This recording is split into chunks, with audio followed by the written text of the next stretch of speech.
Welcome to Pittsfield Green Drinks. This event is organized by the Berkshire Environmental Action Team, or BEAT, and I'm Chelsea Simmons, BEAT's Education and Outreach Coordinator. So I'm sure a lot of you already know this, but for those of you who don't or might need a refresher, you can mute and unmute yourself as well as turn your video on and off using the microphone and camcorder icons on the bottom left of the screen. We ask that you please stay muted during the presentation so there isn't any distracting background noise. You're also able to send a message to everyone via chat using the chat symbol down there at the bottom as well.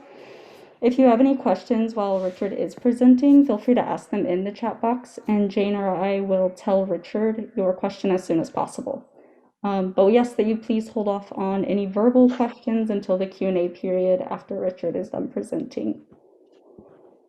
Lastly, you can also send a reaction. So if you want to raise your hand for a question at the end or want to signal a round of applause, something like that, you can go down there and click an emoji that best conveys your reaction as well. Right, next slide, please.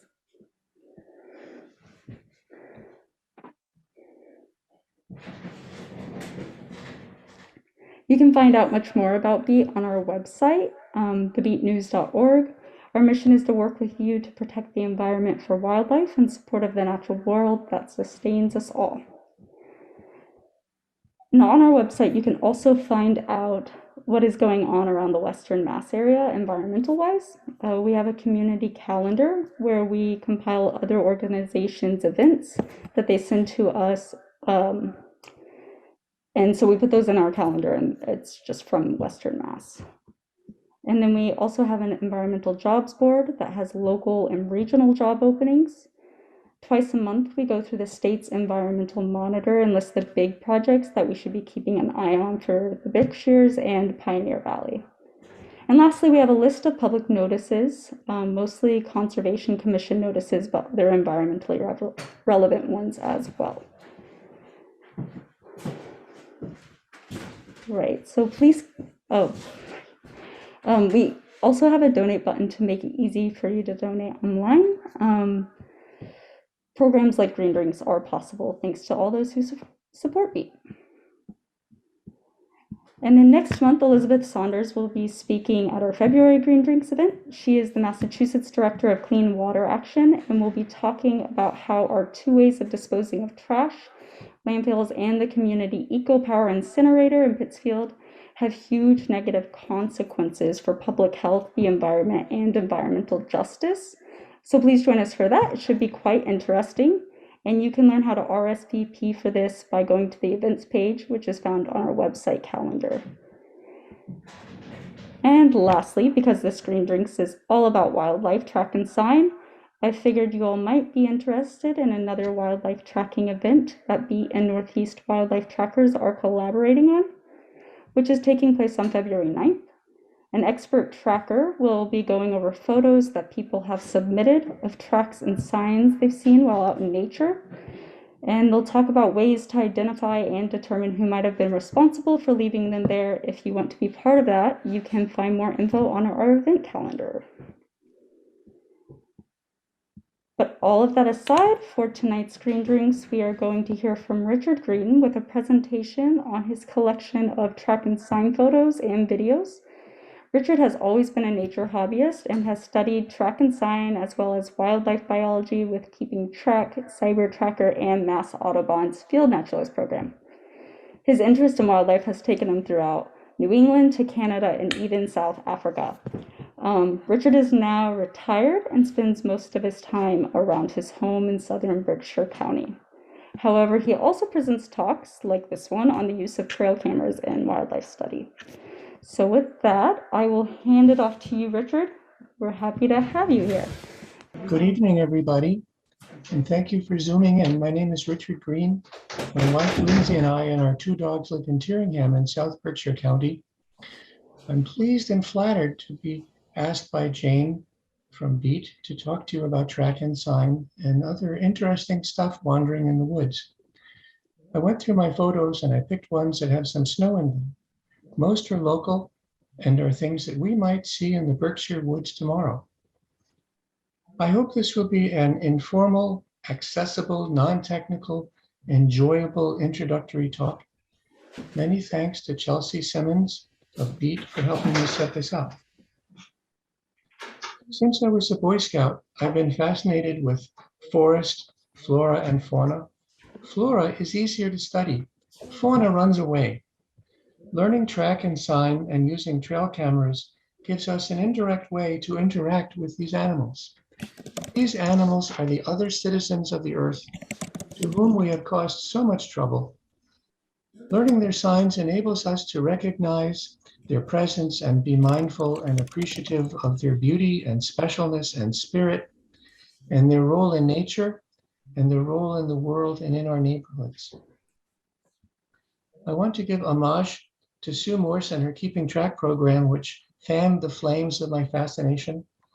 I've had the privilege and pleasure of learning from many teachers, including David Brown, George Leoniak, Janet Pisatoro, and most recently, Tinia Pinney from Mass Audubon.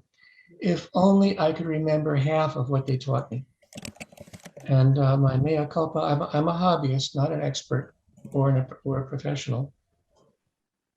So starting out with this slide as a frontispiece, I think that this is a cute serendipitous picture where there is a raccoon print settled right on top of this big bear print. And it's a hind left raccoon and a hind left bear. And later I'll be showing you how you can tell. Next slide. I'm going to the next slide. This one here. So this is Sue Morse on the right, who taught me so much, and she's a wonderful educator and a wonderful naturalist. Starting with the small animals, starting with insects, this is a white ash tree, and it's being infested with the emerald ash borer, and it exhibits blonding. These little blonde colored areas are where woodpeckers have chipped off the old gray bark in order to get at the insects beneath. And here's a little exit hole where an adult squirmed his way out. You don't have permission.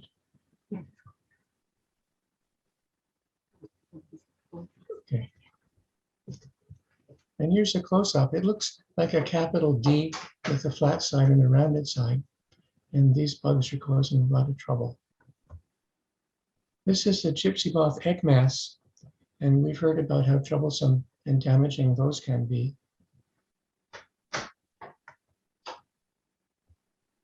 Nope. Excuse me. And another, thank you very much.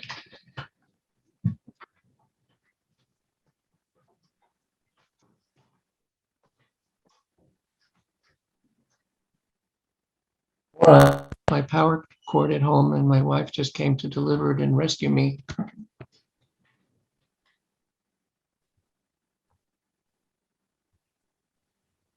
Here is a beautiful American beech tree, nice and healthy with a smooth bark. It's sometimes called the blackboard of the forest because the animals like to. It's on. Sorry. It was on. It was on until I put this in.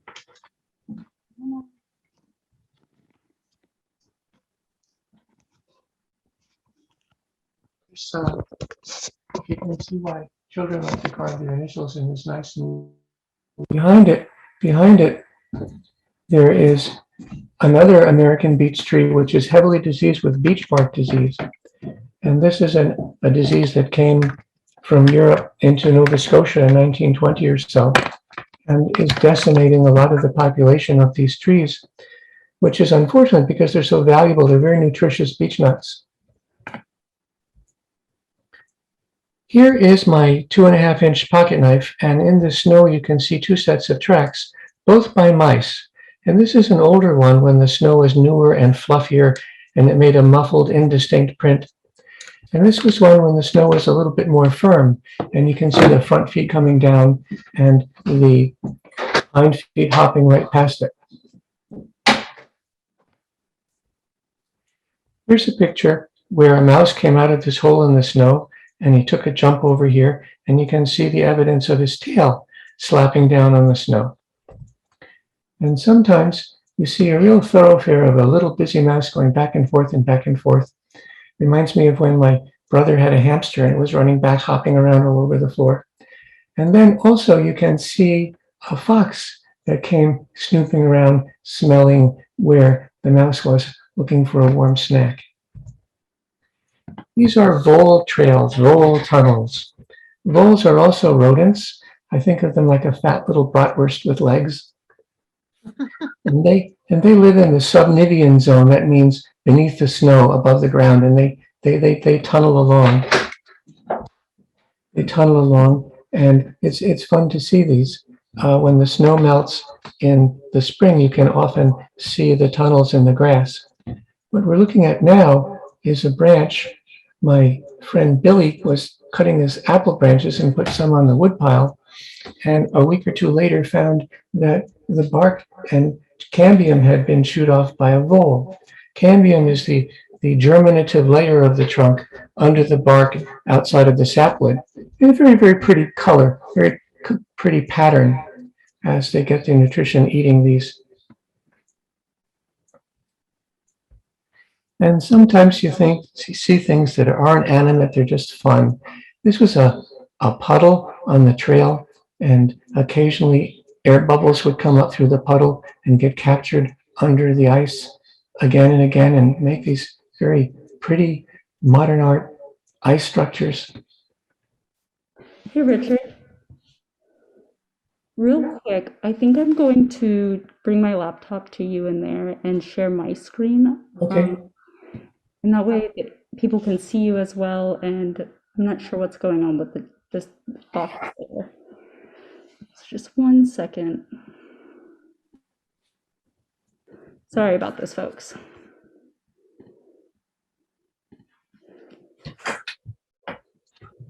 Technology is wonderful when it works.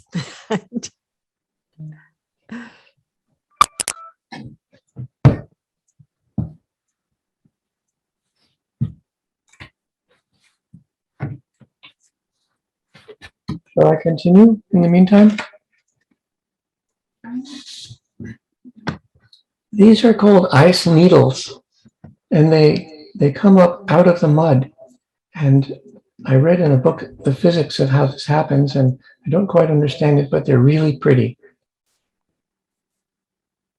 Where are we?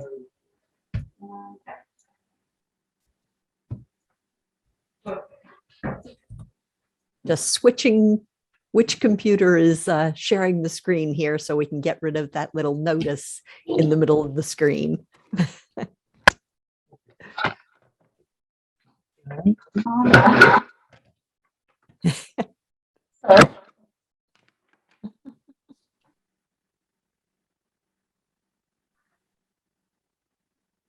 I'm not sure I've ever seen ice needles like that, maybe on a smaller scale. Oh, and Richard, you're muted again. Oop.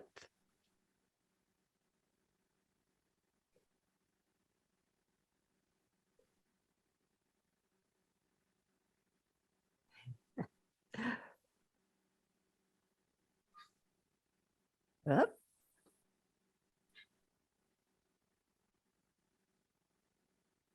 And Chelsea and Richard, when you're ready, you need to unmute.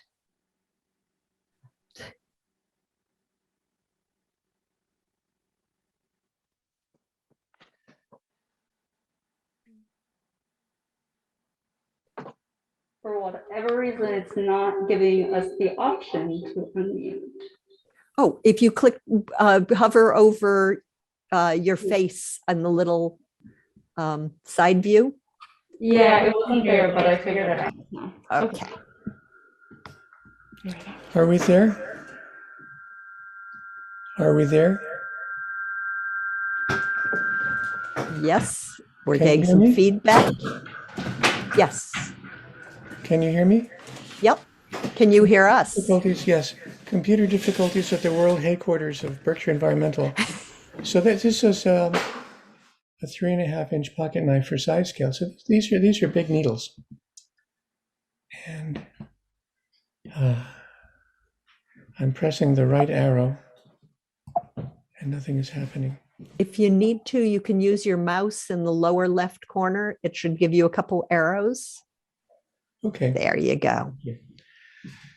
In addition to seeing birds' feet walking in the snow, you can also see wing marks.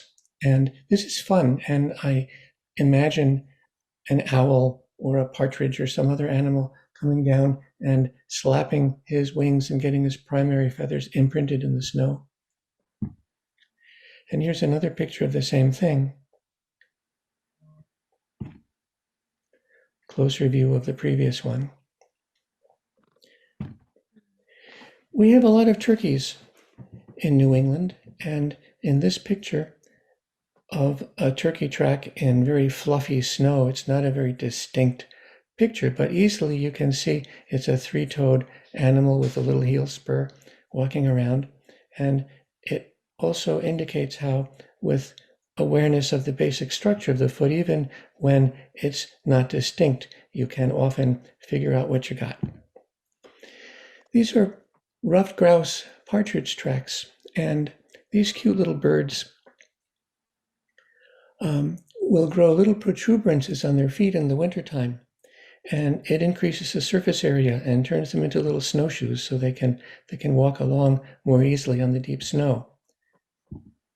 And in bad weather, they can plop down into the soft snow and make themselves a little snow cave and hang out there like a little igloo until the weather is better. And they can leave a nice deposit here over some days, as you can see. I remember walking in the woods in the early spring after the snow melted and coming across a pile like this and wondering, what is this? How did this get there? What did this collect? And then when I learned about the snow cave behavior of the partridge, it was a nice aha moment. In this diseased pine tree, a pileated woodpecker came and excavated out this hole to get the carpenter ants, and subsequently some rodent, perhaps a mouse, came and left these acorns here for a future snack. And the tree is bleeding some sap, which is running down on the sides here. And as fragrant as this is, it tastes awful. Ask me how I know. I love Dunkin' Donuts Boston cream donuts, but that's not what these are. I was walking in the woods and I saw these and I did a double take. This is a bracket fungus called a red-banded polypore. And curious, funny, made me laugh. Squirrels, the next rodent on the list. Rodents characteristically have 4 toes on the front and 5 on the back, and they are hoppers, so their front feet come down first, and then the hind feet come around in front. And we have flying squirrels, which are supposed to be numerous, but they're very hard to see. We have red squirrels and we have gray squirrels. And this is a rabbit, and it's moving from the left side of the screen to the right. Their straddle, the straddle is from here to here, is 5 inches or so, and their front feet come down first, and they're usually on a diagonal, one ahead of the other, and then the hind feet come in front of them as they do their hopping along. Squirrels look for places to hang out and live and be out of the weather. And another marking behavior that they do is to use their teeth and chew on the edges of a crack like this. And in doing so, they're making a visual display. And they're also rubbing their cheeks on this, and they have glands in their cheeks full of scent chemicals and pheromones. So it's all about messaging. Squirrels like to eat cones, and especially red squirrels like pine cones, and they will peel the scales off and eat the seed and drop them down. And sometimes there will accumulate large piles of these eaten scales that are called middens, a great big pile. Squirrels also will collect nesting material from dead wood, and they'll chew it off. And you can see how stringy this is and how resilient and insulative it could be lining their nests. And you can see the scratch marks, parallel scratch marks from their incisors as they're chewing off this debris, making a cozy home for themselves. The book says that squirrels can smell an acorn down 30 inches of snow. A number of times wandering around in the woods, I've come across holes in the snow like this. But then I finally found one with these acorn shards. And this is the size and the shape that squirrels make, that gray squirrels make. And it was another aha moment. And I could envision the squirrel smelling it and digging his way down and coming up with a nut in his mouth and happily sitting here on his haunches, chewing the thing open and having a nice snack.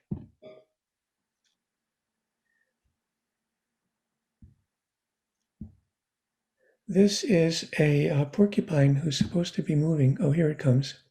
Porcupines are also a rodent, and they're big and they're slow. They don't have to move fast, and they hold their tail at that characteristic angle I find in all my photographs.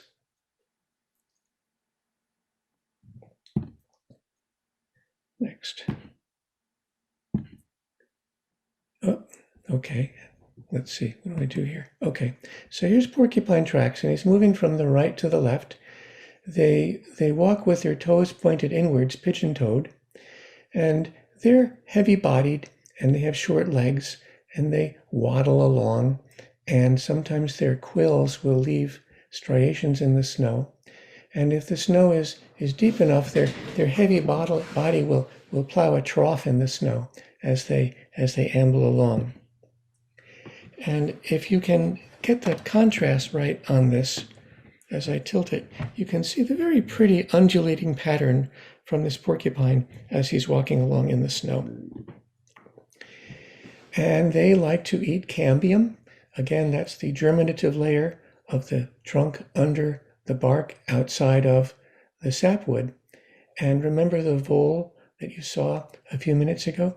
This is a bigger animal with bigger teeth, but still kind of a nice, pretty pattern.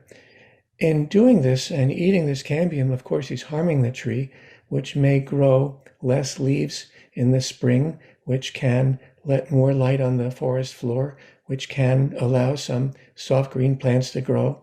And in doing so, some other animals will have a benefit. Porcupine dens often have a cascade of porcupine poop flowing out of it. And in this porcupine den, you can see some quills that got stuck in the roof of the den. And here's a close-up of porcupine poop, and it's usually cylindrical, looks like compressed sawdust, rounded on the ends, and sometimes you find a characteristic one shaped just like a cashew. I still think this is a pretty pattern where you see all the striations and the chew marks of the porcupine on the base of this big old hemlock tree. In the wintertime, porcupines will eat hemlock, and they'll go up the trunk and go out on a branch as far as they feel secure, and they will reach out for a small branch and bend it towards them with their hands, with their front legs, and they will chew off the branch at a 45-degree angle, and then they'll eat that part of it that they want and drop it on the ground. And we call these nip twigs. And if you see these, you can often see the 45-degree cut, which is characteristic of most rodents. And also you may be able to see some parallel little chisel marks as he was taking his bites, working his way through it. This is quite a large accumulation. I think this porcupine was busy up the tree for quite a while. And by dropping these little branches, it provides food for other animals, notably deer. This is my clue that we're getting into the weasel chapter. Weasels, there's several different kinds. The weasels are in the mustelid family. And around here we have the weasels, and we have mink and fisher and river otter. In other places they have wolverine and sea otter and badger. And they have 5 toes on each foot, and they are bounders more so than hoppers, and their hind feet go just where the front feet had been as they bound along, and they're usually on an angle like this. Here is a picture of a mink bounding along this small concrete dam in one of our state forests, and you can see the 2 diagonal footprints, and this is called a tutu pattern, characteristic of the mustelid family. And here's another mink going along this log, and they're predators, and they're probably hoping that as they move along, they're going to startle some small rodent or somebody to run out from underneath it.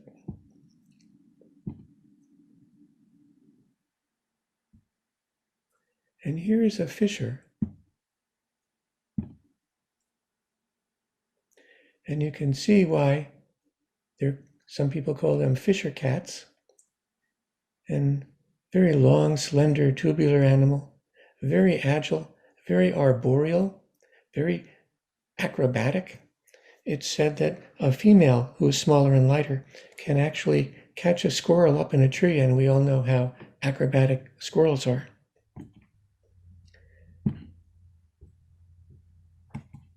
No? Okay, so here's Fisher running along a tree, bigger diameter footprints and bigger straddle from side to side. And he jumped off that log and began to do sort of a lope type track for a short distance before he reverted to his default tutu pattern that I mentioned just before. And here's a confusing picture of a fisher track with way too many toes because the back foot came down in front of right on top of the front one, 5 toes each, and looks a little confusing. And here's a little fisher scat. This is a leaf, but their scats are long and narrow and often twisted like a question mark and tapered. Yes?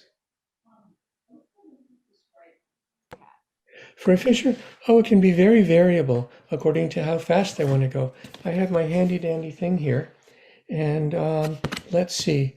According to this, for a fisher, their stride can be from 12 inches to 50 inches. So if they're really booking along, they can be 4 feet.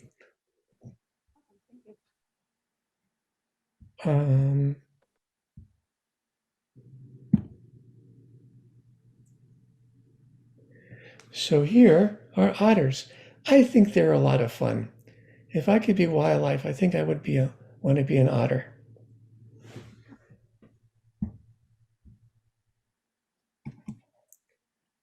And don't need to see that again. This is an Otter Den, which is in the Mirren Preserve in Great Barrington, just 10 feet from a little brook. And this is Otter Poop, and it's very easy to identify. First of all, it smells like fish-flavored cat food, and you can see fish scales and sometimes fish bones and sometimes crayfish bones, crayfish shell parts in it. Not infrequently, one otter or many otters will poop in the same place, 3, 4, 5, 6 feet in diameter, and that would be called an otter latrine. And they like to slide, and you can see their footprints, and if there's a real good footprint, you may be able to tell that their toes are webbed. And you can see him sliding down this slope. My glove is there for scale, and sometimes you can see striations in the snow from their claws on their hind feet. And I think this guy, when he got to the bottom, he looped around, and he did it a second time. I know that I would. This is at a vernal pool near home, and I think that the ice must have been a little slushy when he did this, and then it froze quite hard. And there's nice prints with webs, and I was able to pour plaster in these and get a print. And you can see the belly slide here, and another belly mark over here, and some little mouse feet. In the wintertime, the beaver are not very active. You may see some stumps that they chewed down when they were active, but most of the time they're holed up in a beaver lodge. This is a real big one that was in northern Ontario, and it shows one of the features of an active beaver lodge in that it is well mudded. If this were an abandoned lodge, after several seasons of rain, a lot of this mud would be washed away and it would just be a pile of sticks. Beavers are really, really bright. Red fox. They have a white tail, 4 black socks, and they're black behind the ears, unlike the bobcat, who's white behind the ears. And this is a close-up picture of some red fox urine in the snow. And these pink areas are a little blood called estrus blood. Estrus blood.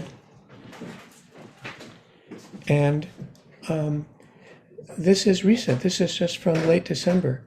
And this is from a female red fox. And it indicates that this is a female who is reproductively receptive. And there's a lot of messaging in the urine. And male, female, state of health, age. And when I was learning about messaging and communicating and pheromones from Sue Morse, I got this silly image in my head of a New Yorker style cartoon where there were 2 foxes who were appreciating these scents as if they were wine connoisseurs. And one saying to the other, "Oh, I detect the subtle aroma of spring flowers in the sunshine." Here's another picture of the estrus urine, and there were good fox prints surrounding this. This is a nice, clear, distinct red fox print. Usually they're not this clear. The fox foot is really stuffed with fur, and it's usually a very muffled-looking print. But this does demonstrate some of the typical characteristics of a dog family, of a canid family print. If you draw a line down the center longitudinally, one side and the other are mirror images of the other. In the negative space between the toe pads, you can draw a straight line through that way and this way, making an X which you can superimpose. And you see this in almost all, not all, of dog prints. There's the 4 nails, and there's also the palm pad, which in the fox is quite reduced. They call it a chevron, or they call it a bar. And again, it's a little less than my pocket knife, a little less than 2.5 inches. One of Sue Morse's other terms is twisted anus canis for dog poop. So there's the 2.5 inch pocket knife, and you can see the different pieces, about the same volume and sizes from my Cocker Spaniel. And it's a little twisting, and sometimes you can see some hair from their food. Raccoons, we've all seen them. Really adaptable animals.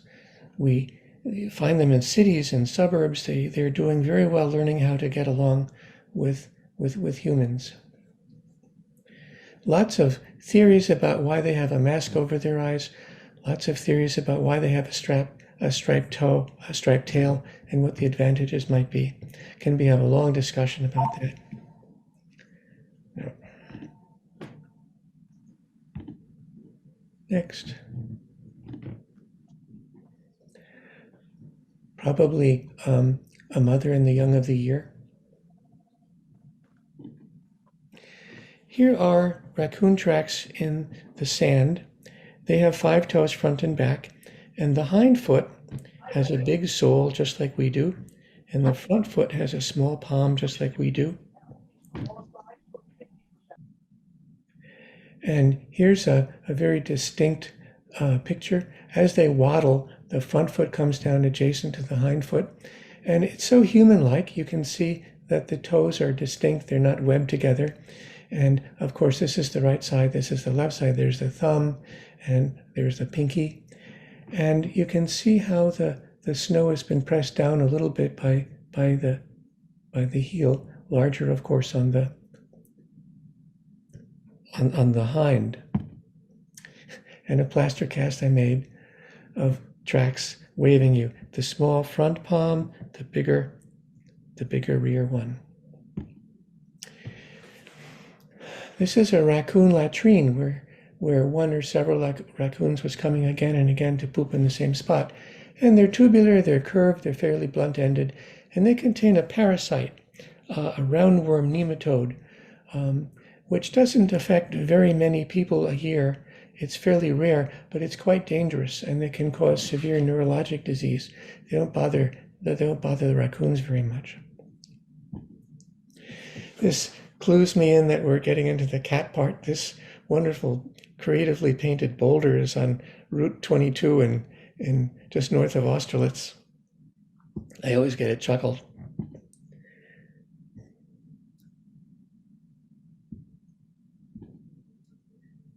Here's one of my trail camera pictures of a bobcat with the white tip on the tail and the white behind the ears, and he's trying to find where the smell is coming from. I had put a little bait right under here.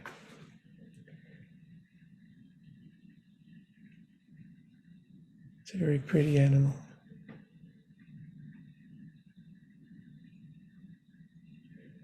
Okay, next. Here's the Bobcat Print. They like to walk along logs also, and he's heading from the right to the left, and here's the palm pad and the four toes, and if you draw a line like we did with the dog family, it's not symmetric.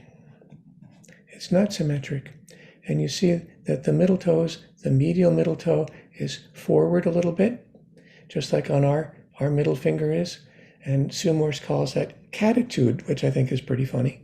And in addition to the footprint, you can see that the snow is squashed down a little bit around it. Sue Morse calls that a halo, and that's pushed down by their very furry feet. And they have retractable claws, so you don't see claw marks in here. I was out to check my cameras. I was on my way back. I saw my boot prints. Here's the heel, here's the sole, and there was a bobcat who had been following me.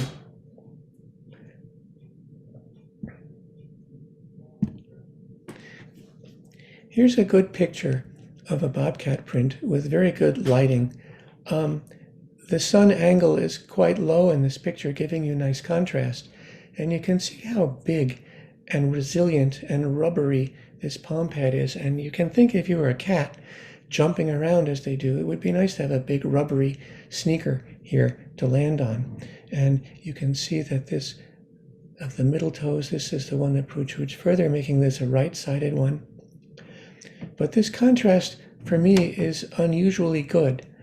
In the middle of the day, on a sunny day, in the snow, even with dark sunglasses on, I have a hard time seeing prints. And I took a salt shaker and filled it with fine ash from the wood stove and sprinkled it on to make it darker. That didn't help. I tried powdered chalk from the hardware store. That didn't help. I tried paprika. I have to work on this technique. Tracks where a bobcat was walking along, and he stopped and he sat down on his haunches and left his heel marks and his little tail mark, and sat and thought profound cat thoughts, and then he got up and walked away. This is a cat scrape. The bobcat would be facing to the right, his front feet would be over here, and with his hind feet he'd alternately be scraping backwards and accumulating this little mound of debris on which he would leave some urine or some scat. And it's all about messaging. And here's one, a unique one. This is a double one. He scraped from the top, and then he turned around and did a 180, and he did it from the other side. So another example of how animals message to each other. Coyotes, lots of them around, and a couple of them can sound like there's a whole bunch when they howl at night.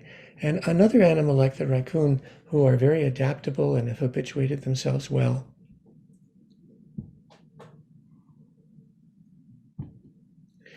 Here's some old coyote poop, and it's old because the rains have washed away the soft part of the poop and left behind all the fur.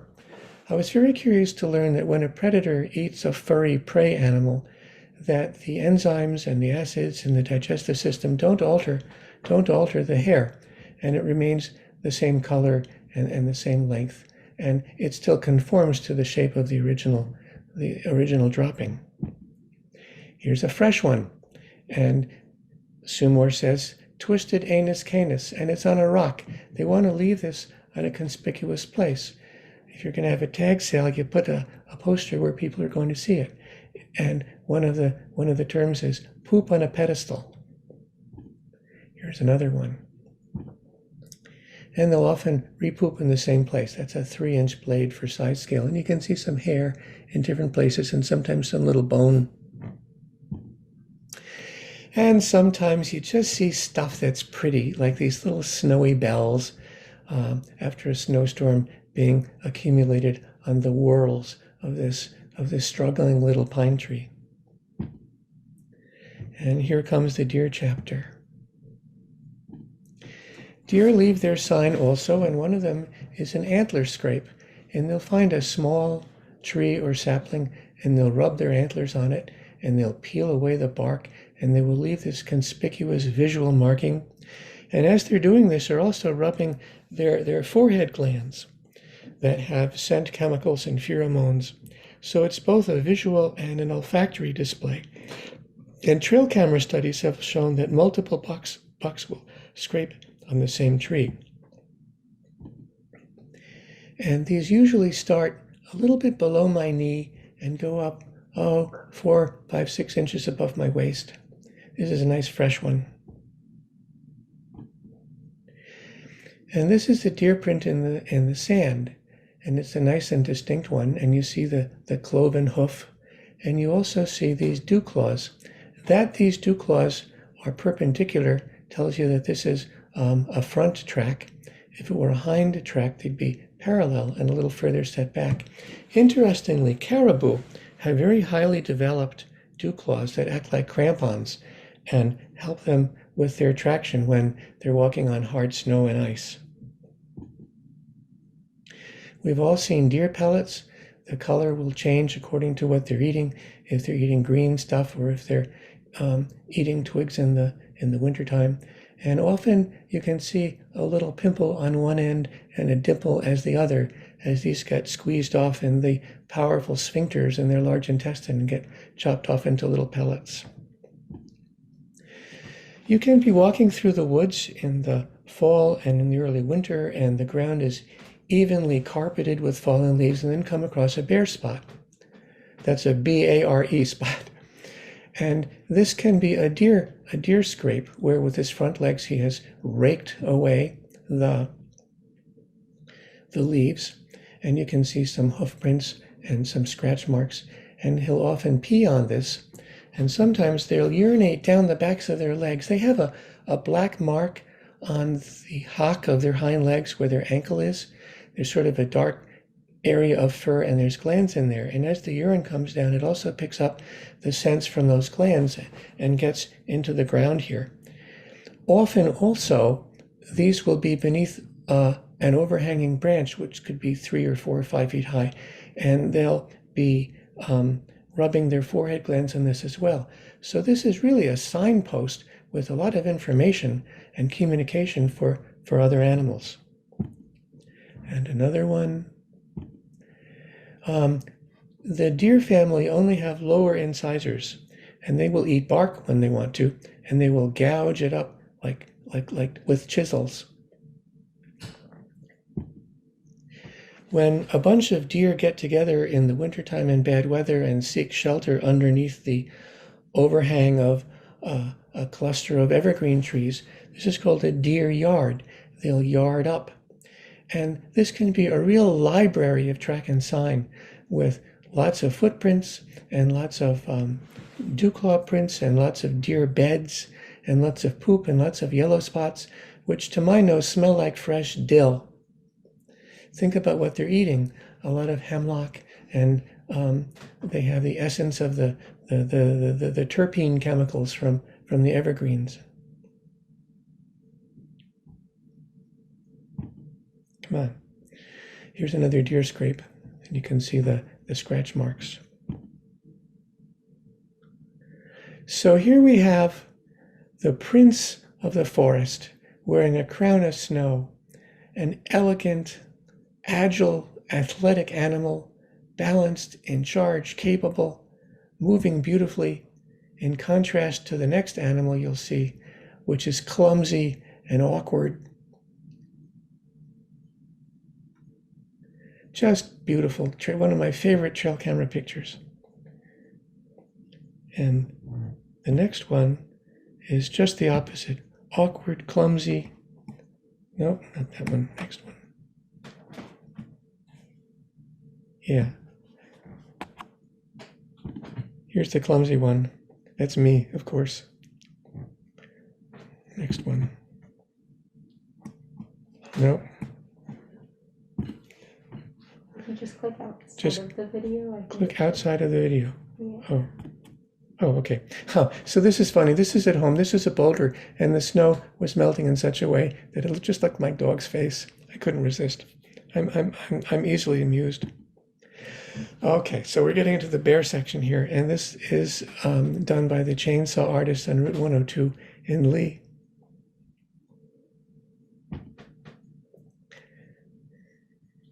This is an October Mountain State Forest.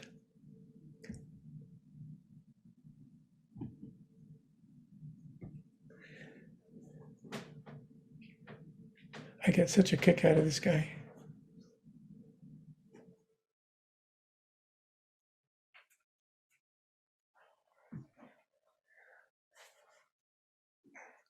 Oh, it feels so good to rub your back sometimes. No. So here's a nice black bear hind right paw in the sand, and you can see how big the sole of the foot is. And they have 5 toes, and their big toe is on the outside, not like us with our big toe on the inside. And you can see the claw marks. Often you don't see claw marks unless they're really moving or when they're on a slope. And here's one in mud, and there's the big toe, no claw marks. Fine mud is a great substrate for tracking, but snow is wonderful. And here are bear paw prints. This is stepping, the hind right foot is stepping right where the right front foot was, and the same for the left, and he's just galloping along. And it's fun to imagine a great big bear all fattened up for the winter moving along at my friend Steve and Joanne's house. And there's no other animal with a big round foot like this and a spread this wide. And here's a bear who walked under our bedroom window last year. It's nice to have neighbors. And they like to scratch on things. They like telephone poles, especially the creosote-coated ones. They don't care for the green pressure-treated telephone poles, and they like trees, and they like to rub on them and scratch them and bite them. And this is, again, all communication. And when they rip up a tree like this with their teeth, they're opening up porous fibers, which will hold the saliva, which has scent chemicals in it. And they can really mess up they can really do some damage. And when they make these splinters, and then they rub their backs against the tree, and of course they've got some scenting glands between their shoulder blades, they can catch some hair on this. And if the hair is in the sun for a long time, it can turn blonde. And if it's fresh, it's nice and black like that.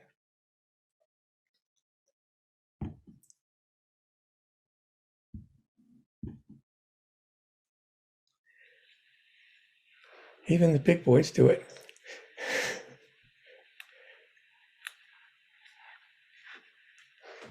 I'm glad that was my camera and not me. Okay, next. Bears scratch on lots of trees, but it's a lot easier to see them on beech trees because the bark is so nice. Look at me, look how high I can reach. And they also leave climbing marks, and sometimes you can see these go way, way up. And this is called a bear nest. And a bear climbed up this beech tree, hungry, and he went way up and he found a horizontal branch to sit on, and he'd reach out with his arms and he'd grab branches laden with beech nuts and break them towards him and eat the nuts and grab another one and make this tangle of broken branches where he had a nice snack. And it's not a nest like a bird's nest. He didn't raise his young here. It was just a place to eat. Now, you can differentiate this from ice damage. When branches get encased in ice and it becomes very heavy and it weakens them, when they break like this one, they're always hanging downwards. I was asked, how do you differentiate this from a witch's broom? A witch's broom is a morphology response to an injury or an infection where a plant, a shrub, a tree may grow a whole bunch of small twiggy things all parallel to each other. But when you see this with binoculars, this is just a tree vandalism. It's hard to mistake. Another one. And this white birch tree was leaning over a trail, so this was a very conspicuous place to put up a poster and have these scratch marks. Did I tell you I have a great collection of bear poop pictures? Well, here we go. That's a 2.5-inch knife, and this poop is almost 2 inches in diameter, cylindrical, blunt-ended, sometimes rounded, sometimes tapered. And this one is in the wintertime. You can see some ice and snow here, and it's grassy. And I think of those wine connoisseurs thinking, oh, I detect the subtle aroma of fresh mown hay in the springtime, in the summertime. I make apple cider, and I grind the apples into chips and press them, and then I take the pressings and I dump them in the far corner of the field, and I know there's always going to be piles and piles of bear poop full of apple grindings. And here you can detect the subtle fragrance of cherries in this large bear poop. Now this one was in, of all places, Beartown State Forest last winter, and he was feasting on red oak acorns, and there were lots of these piles all over a place where we could see that he had been lying down for a while. Now, the wonderful book by Mark Elbrock entitled Track and Sign of Mammals, he described this as looking like soft-serve coffee ice cream. I don't want to take credit for that description. When I'm in the woods, this hobbyist has a hard time telling a small young sapling of a white birch from yellow birch from a black birch. They all have, to my eye, a similar brown-purple color. But the point comes when that color peels off and it reveals the white bark underneath, like he's coming of age. I think he's finally getting his big boy pants. And I like to see the change as these grow.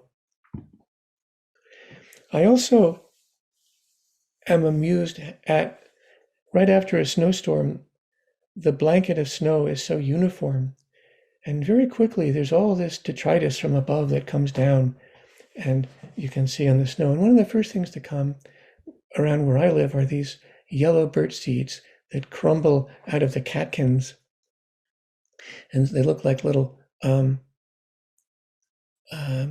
what are the cloves, like you stick in a ham, and sometimes they look like a bird in flight. And very, very quickly the surface of the snow gets covered with all kinds of stuff falling down. Well, here's a silly man fooling around with a moose antler. I guess this means we're getting into the moose category.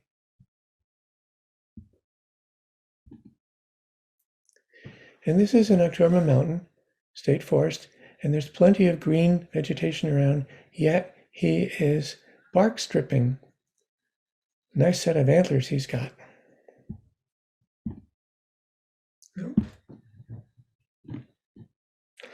And here is a tree, a red maple, that was bark stripped long ago. It's much higher off the ground than you would see from a deer. You can see that there's some scar tissue called callus trying to heal the wound. And they start at the bottom with their lower incisors and strip it up like a hangnail and then yank it off up there. This was a moose in Algonquin National Park in Ontario. And this was 100 yards away with my maximum magnification on my handheld little digital camera. It was a real thrill to watch him just eat buds and twigs. Moose tracks are really big. Even a baby moose track is bigger than a white-tailed deer track. And their beds are big too. They're bigger than a bathtub. And it's easy to imagine a great big animal lying in here with his back along this curve and his legs folded up over here. Sometimes you can see antler marks.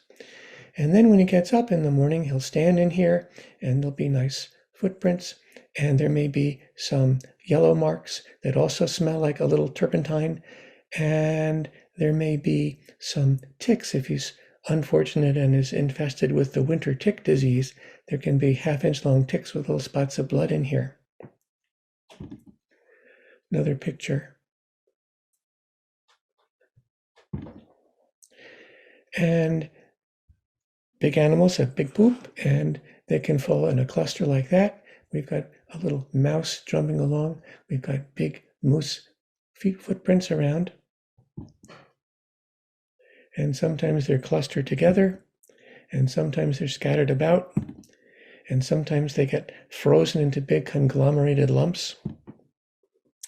This was in Algonquin Park, where a deer probably was hit on the road and went off into the woods and died, and was eaten by a whole pack of wolves.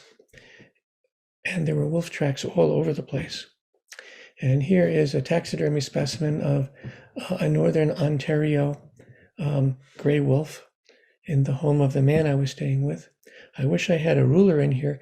This is the wolf print with the 4 nails and the big resilient palm pad and the X you can make through it. This is a wolf den in Yellowstone National Park. And a big wolf scat, just like the coyote, twisted anus canis, but a lot bigger. Look, this is 7 inches long compared to the coyote. And this is the last photo of the series, and this is in Algonquin. And I was there for a week in February. It was real cold, and there was a dusting of snow every night, so it kind of cleared the slate. And most mornings on the frozen ponds, you could see wolves trotting along, and they would go up to a beaver lodge, and they would try to dig out a few of the branches and see if they could get to a beaver, and they couldn't, and then they'd urinate it, and then they'd keep trotting along looking for their next meal. And I thank you very much for your interest and your attention, and I'd be happy to respond to questions. This picture is on the Yukon River in Alaska. Wow, neat. So do people have questions? I think we can just have people unmute themselves and ask a question. We'll see how that works.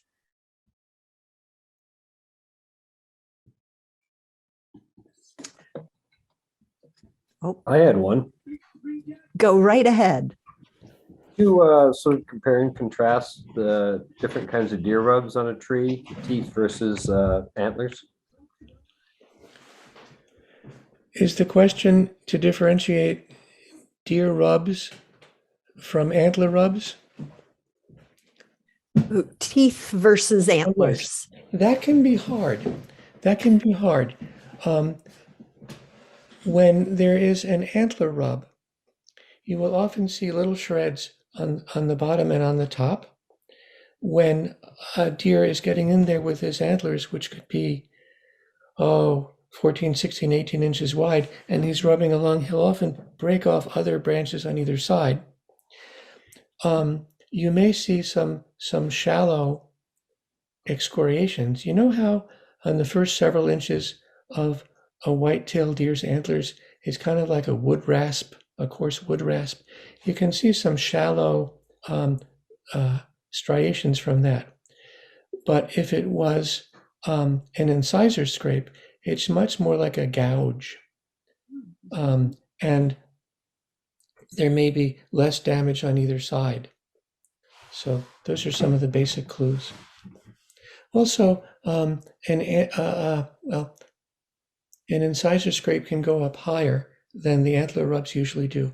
But then again, depending upon snow depth, the snow can serve as a step stool and make the markings up higher. Thank you. You're welcome. Question. I'm wondering how often you see gray wolves. Mostly, excuse me, I didn't mean wolves, I mean foxes. I mostly see red here. Well, yes, I think that they are much more common than gray wolves. Gray wolves are more of a forest animal. Gray wolves, I meant gray foxes. Let me restart.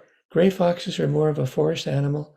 I think they're fewer in number, and those are harder to see, although I have gotten them on my trail cameras, and I'd be happy to show pictures.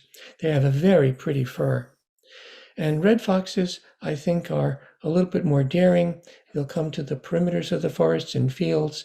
I think they're a little bit more adaptable in that they will live closer to humans with greater comfort. And whereas a red fox has a bushy tail, a gray fox has a really, really bushy tail. Remember what I said about the red fox footprint and the palm pad was kind of a straight bar. They describe the gray fox as being a winged oval. So an oval with little protuberances on the side is what their indicative palm pad looks like. And they can climb trees.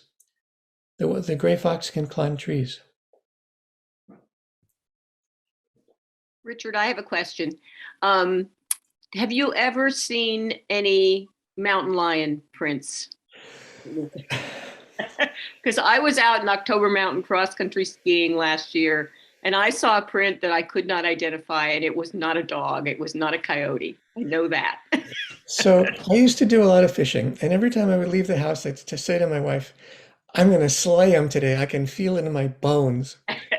And whenever I go out to check my trail cameras and come back with the SD card, I can say, Lindsay, I'm going to get a mountain lion print. I can feel it in my bones. And she'll roll her eyes and groan. No, I myself have not. I would love to.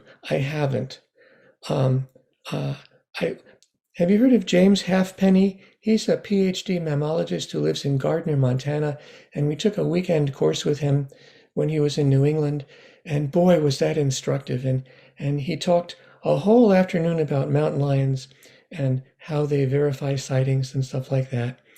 And also Sue Morse gave a great lecture, and we all know about the mountain lion that was killed on the Merritt Parkway in Connecticut. And there was evidence found of that animal traveling from the Dakotas, I think. So they're coming. They're coming. I'm sure they'll be here. And the one in the Merritt Parkway, they found DNA scat evidence from in Quabbin. So whenever someone finds a possible print, I would love it if you'd take pictures with a good ruler in it. That'd be great. It's going to happen. I wish I'd thought of doing that. All I really could think about at the time was getting far away from it because it was pretty fresh. What a treat.